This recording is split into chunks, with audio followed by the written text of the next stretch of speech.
Servus, grüß euch und habe die Ehre, ich begrüße euch zu einem neuen Division 2 Video. Ein Patch-Video der Patch-Jahr 6 Season 3.3 Stretch Goals. Ja, ich erkläre das Ding mal, weil es ein bisschen was anderes ist, wenn wir sonst dabei haben. Und da würde ich sagen, packen wir's. So, also Stretch Goals. Ja, ist ein zeitlich begrenzte Event, den die Season,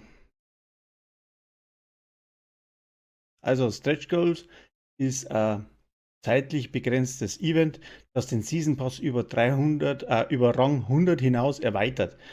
Heißt, wer schon alle 100 Stufen durch hat, Glückwunsch, aber jetzt geht's erst richtig los. Vom 6. bis 27. Mai bekommt ihr im Battle Pass eine neue Seite, Seite 11, mit 10 neuen Belohnungsstufen, die ihr in einer Schleife durchlaufen könnt. Ihr erreicht Rang 110, zack, geht's weiter bei 101. Solange das Event läuft, könnt ihr also ordentlich abräumen. Aber Achtung, das 5-fach XP-Event gilt nur bis Rang 100. Danach läuft alles im normalen XP-Tempo weiter. XP bekommt ihr wie gewohnt durch Missionen, Manhunts, Descendant, Konfliktprojekte, also das volle Programm. Belohnungen, was kriegt ihr dafür? Neben Crafting-Materialien und Season Cages gibt es richtige schicke Sachen. Also die komplette Outfit Clickflip aus der Street Style Collection, einen exotischen Waffenskin für die Scorpio, der Skin heißt Carapace oder Carapace und 5 brandneue Brooklyn Activity Arm Patches. Brooklyn Arm Patches. Ah, cool, oder? Also alles exklusiv und nur für kurze Zeit.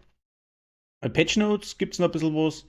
Zusätzlich gab es ein paar Fixes im Spiel. Im Konflikt, so bekommt jeder Spieler den Kill, der den Gegner downet. Like ist das schlecht. Im Konflikt bekommt jeder wieder der Spieler den Kill. Schlechtes Englisch, gell? Nochmal. Im Konflikt bekommt jeder wieder der Spieler den Kill, der den Gegner downet, nicht der Finisher. Was auch immer das heißt. Countdown gibt jetzt wieder korrekte Season Pass XP. Der Descendant-Modus ist jetzt auch bei Woni-Charakteren erreichbar. Ein paar Grafikfehler sind gefixt worden. Ja. Oh, gut. Also Leute, nutzt die Gelegenheit, sammelt coole Items, lasst euch das Event nicht entgehen. Wenn euch das Video geholfen hat und euch ein wenig weitergebracht hat, Abo, Like immer gern. Bis zum nächsten Mal. Eure Fade Wilson. Und Versprecher sind inklusive bei mir.